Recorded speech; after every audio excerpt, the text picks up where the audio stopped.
Hello, everybody. I'm Jonathan from Boredom Sated. And I'm Boris from Boredom Sated. Today, we are going to go back to our creature comparison work. And today, we're going to talk about one of the most mispronounced creatures in all of D&D, the Rakshasa. I have been mispronouncing it since first edition, so that tells you how long. Most people have been. Most people ignore the fact that there's an SH in the middle of the word. Right. But before we get into that, I do want to remind everyone to please like and subscribe if you enjoy our content. We would really like to make it so we can make our content look better, add some more stuff to it. And the only way for us to do that is if we get more people to subscribe. So please do so. So the Rakshasa comes from... originally is a supernatural being in Hindu culture, and eventually moved to Buddhism, and it is generally considered a evil spirit. And in fact, the meaning is the literal, the meaning of it is man-eater, which could be one reason why it's at least it has evolved to basically being a tiger man.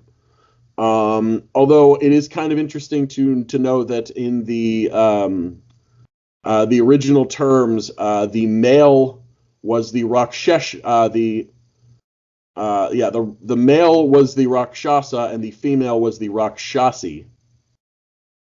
Okay. Another word that I would be mispronouncing. The Rakshasa was basically, it's an evil spirit. Usually they are known for being masterminds, but they also consume the flesh and all of that kind of fun stuff. Yes. So they're not exactly one of the more popular pop culture creatures. They're definitely more niche to D&D and the D&D subtypes like Pathfinder. Yes. Definitely. And they've been around since the first edition and been in every single monster manual that I can remember. Yeah, me too. The Rakshasa in some of the other versions have been called the Rakshasa Raja, which, again, say that 5 times fast. I promise you will mess it up. I know I would. Yes. Is generally a... very powerful creature. It's usually a spellcaster. It's usually also a very opposing spellcaster type creature. And both the 5th edition and Pathfinder 2 versions of this creature have definitely kept that spirit alive. Yes, definitely. The one surprising thing with these, they did lower the overall power levels in both systems, where I remember the Rakshasas in the previous versions being significantly more, having significantly more powerful versions of them than they are here. The only ones that I remember very well is in 3.5. I know the Rakshasas then were like CR11, CR12, but they were definitely not something you wanted to see then. And most GMs that I remember talking about and remember having when I fought Rakshasas usually gave them character levels as well, because why not? And they were so devastating. Yes, definitely. So let's do our regular comparison. So in Pathfinders, there are 2 versions. There's a Creature 5 and a Creature 10. But I believe in the 5th edition, there's only a Creature 12, CR 12. 13. 13. Yeah, in D&D 5th edition, there's only one entry for it, and the one entry is more of the standard Rakshasa that we know. However, I like the fact that in Pathfinder 2, there's 2 versions of it, because really a lot of times when we think of Rakshasas, there's 2 ways we think of it. One is as kind of a society of those, of Rakshasas, or 2 is as the great mastermind. Right. So in a society, you might actually see a bunch of those creature 5s, whereas as the mastermind, you'd probably only see one of that big guy. Yep. And as always, we will be comparing the 2 most closest to each other in level. Begin with 5th edition. Yeah, so first things first, AC for the 5th edition version is 16, which for a CR13 I feel is actually a little low. But again, it is what it is. We get to some really cool bits, which is their vulnerabilities and immunities. They actually don't have any resistances. I like the idea of this. They have no resistances. They just have immunities and weaknesses. Their weakness is specifically piercing from magical weapons wielded by good creatures. And I love how specific that is. The immunities are non-magical weapons, essentially. It's any bludgeoning, piercing, and slashing from non-magical weapons. So we go away from the piercing thing for the immunity, but it makes sense, at least mostly, and I love, again, the resistance, or the weakness. Right. Here they just gave him a weakness of good, so any good weapon or character will be doing extra damage. But resistance, they gave him physical and a very nice number for a 10th level creature of 10, except for piercing. So they really hate arrows and rapiers. Yeah, and I love that idea also because I'm surprised that the weakness is more specific in fifth edition, because that's usually not the case. But I do like the fact that the weakness or that the resistance in Pathfinder is not to piercing.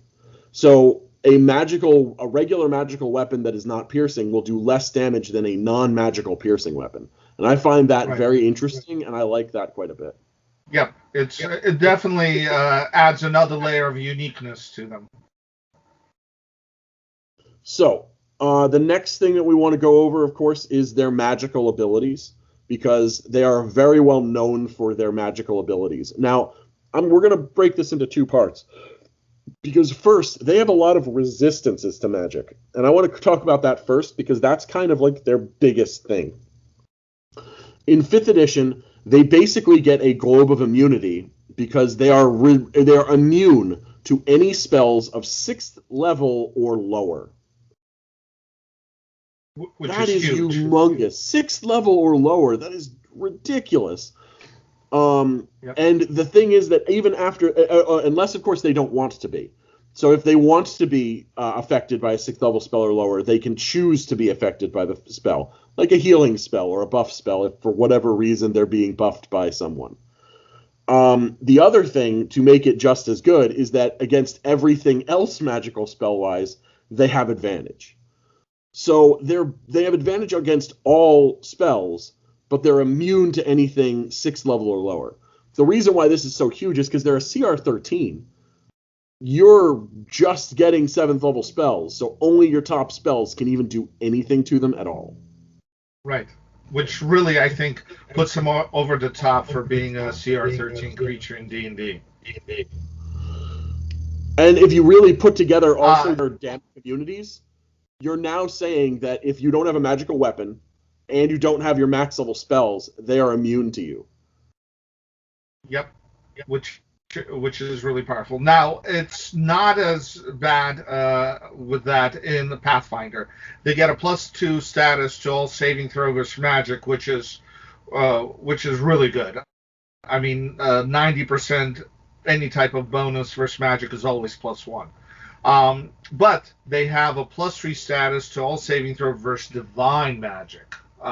So they really hate divine, and they get an extra ability which addresses, as a reaction, if you cast a divine spell within 30 feet of them, they can instantly use any one of their spell slots. And it says any one of their spell slots. So in other words, they can expand their first level spell slot to cast a dispel magic then. Because of the way the dispel works, you still want to use a higher level spell slot. Right. It does make a difference. However, that is still a very powerful ability. And the reason why the whole divine hatred thing is actually a very important concept behind them. because at least in 5th edition, the concept of what a Rakshasa is that it is basically it's a devil that has found a way to create a portal for themselves, a being that they can enter, put their souls in on the material plane. So obviously, what's the magic they're going to be most afraid of? What's the magic that they're not going to want to have to deal with? And that's going to be divine magic. They're not going to want to have to deal with those the people who can put them back. Right. Yeah, definitely. Especially, it looks like divine good magic. Oh yeah, is going to be really bad for them. Yeah. Yeah. So in Pathfinder, they're also spellcasters, and they have 3 slots for 5th level spells, which is very impressive considering they're creature 10. And they have a really good set of spells from the occult, spontaneous spell usage, and they also get at will they can mind read anybody, which really gives them an advantage in combat. Yeah, and they've got now the one big difference between the spellcasting, because they are also innate spellcasters in 5th edition, is that they're innate spellcasting in Pathfinder 2. They get offensive spells, they get damaging spells. They have both Vampiric Touch and Spirit Blast, is it? Or is it Shadow Blast, right? Oh, Shadow Blast yeah. Yeah. Spirit Blast is a 6th level spell. Shadow Blast is a fantastic 5th level spell that you can shape and choose the element for as you wish. Its damage is a little bit lower, but if you know the weaknesses of your opponent, you can go after them real hard with that spell. I enjoy it quite a bit. I used it a lot on my Bard as we were playing in the previous game. Right. So spellcasting for the Rakshasa in 5th edition, they are charisma-based spellcasters. They have a very high spell DC of 18, which is, it's not very, very high, but it's higher than normal. They are charisma-based, as they do have a charisma value of 20, which makes some sense. They can, at will, detect thoughts, disguise self, mage hand, and minor illusion. Which makes sense because they've always been known to be able to disguise self. Minor illusion is another one of the things that they are famous for. And they have, again, detect thoughts, similar to the ability to mind read that they have in Pathfinder 2. Right. Now, in 5th edition, they usually don't go by spell slots. They usually just give you what the spell is. So in what they have is 3 times a day they can charm, detect magic, invisibility, major image, and suggestion. And 1 time a day, they can dominate person, fly, plane shift, or true seeing. Some of those spells are very high level. Some of those spells are very useful. But if you notice, not a single one of them was actively offensive. Yep. Yeah. So clearly, Pathfinder gave him a little bit more offensive and capability in magic, which is, I guess, in line from the way I remember them in the past. They also can, they can also change shape, which is a polymorph transmutation to any medium humanoid that they wish. Yeah, in 5th edition they have disguise self, but that's not anywhere near as good as the Pathfinder version, at least in my opinion. Now, finally, Rakshasas obviously also have a melee attack. Otherwise, the 5th edition version would be really weak, considering they can't actually do anything to you. And honestly, again, I was a little underwhelmed with their melee attack. So their melee attack they get 2 claw attacks, so they do have multi-attack. And each attack is a +7 to hit for 2d6 plus 2 slashing damage. That's really weak for its attack, considering, and its plus to hit is also very weak. It's a CR 13, and it's got it's a CR 13, and I guess it's using its dex, but it's really much lower to attack than I would assume for its level creature. And it does have an additional effect when it hits you with the claw, and that additional effect is really nasty, but it's not deadly. Right. unless you play the creature intelligently, and we'll go over that in a minute. Right. But So, um, yeah, well, for the melee curse. attacks. Oh, Yeah, just I wanted to mention something. We know in Pathfinder the creatures are a little bit more powerful than an equivalent level party member would be. But in this circumstances, in melee, with their kookaries, they're even a little bit even beyond what an average 10th level creature is. Even though the damage isn't phenomenal, the to hit bonus is plus 23, where usually you get a plus 22 or a plus 21 as a 10th level creature. yeah, which is a huge difference. Yeah. Um, and if you want to know what the average ACs for party members are and things like that, I have a different video you can look at. But the main other thing I wanted to mention with the claw attack from the Rakshasa in 5th edition is they have a curse attached to it. And the curse has no saving throw. If you hit, you are cursed. And what the curse does is make it so you cannot gain bonuses from a short or long rest. You are filled with horrible images and dreams, and they gain no benefit from finishing a short or long rest. The curse lasts until it is lifted by a remove curse spell or similar magic, not when the creature dies. So if you kill the Rakshasa and it's hit you, you still need a remove curse to even be able to do anything. This seems like a really powerful ability, but then you remember that you've got 7th level spellcasting going on, and remove curse is probably not that big a deal. Right. Uh, and in the Pathfinder, they have a different version of this called Disturbing Vision. Now, the save DC is a little bit underwhelming for the 10th level of what normally creatures have DCs. It's only a 29, which on average would mean you'd need somewhere between a 9 or an 11 to save. And usually we see 13s, maybe even 14s at this level from creatures. But the effect is if you fail your saving throw, you are sicken 1. If you critically fail, you're also stunned 1. The visions last 1d4 rounds, and all other evil creature in the area get +1 status bonus to all checks, which is if you put them into a party with other Rakshasas, and you have a spellcaster behind just hitting distribute vision, that's another +1 to all checks, which is a benefit.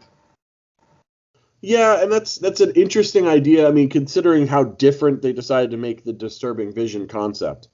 Yeah. So that's the general idea behind the Rakshasa.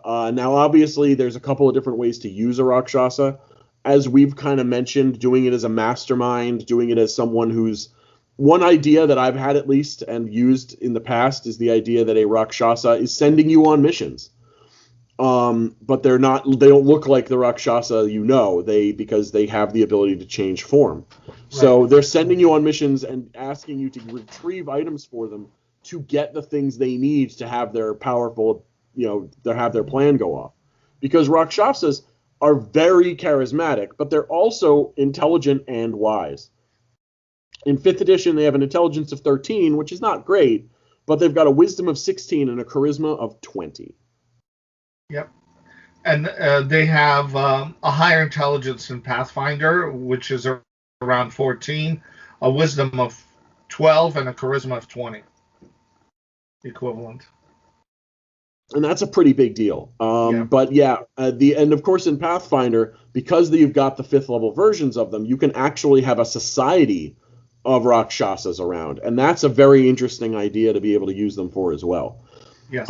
Especially considering their vision ability, which makes it so that they would be buffing each other since they are evil creatures. In fact, they are fiends. Yes, which is very interesting. In the direction they went from other versions of Dungeons and Dragons. And it does, as always, there is the role-playing aspect that Pathfinder puts in.